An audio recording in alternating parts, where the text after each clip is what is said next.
Okay, guys, I just figured out that when you go over here and spectate, and then after you spectate, and you're on here, or like in the middle of it, the farther you go, the farther it goes. Like, for example, if you're like so close, if you're like near the wall, like over here, and then you spectate the players where the house is, where the the thingy, it shows me the bundle. And then if you go like far where the rooftop is, it shows you the knife thingy.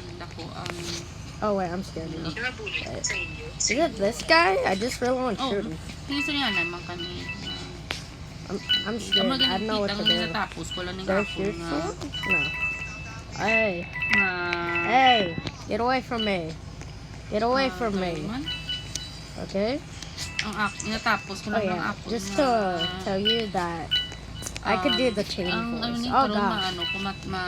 Tapuson kong CPR exam ko para makasugod na ko. Oh, whoa. You know, I'm just gonna shoot him at this point. I'm just gonna shoot you. Oh, I was scared to shoot him. 20 minutes man lang siya. So, CPR, first aid, okay, so yeah, I just wanted to tell you that.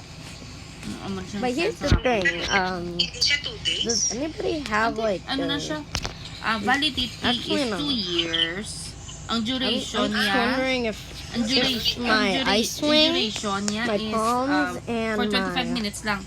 Wait, I'm just wondering if my ice swing, palms, and my other palms is good enough for harvester. Just tell me that in comments. Okay, end of video.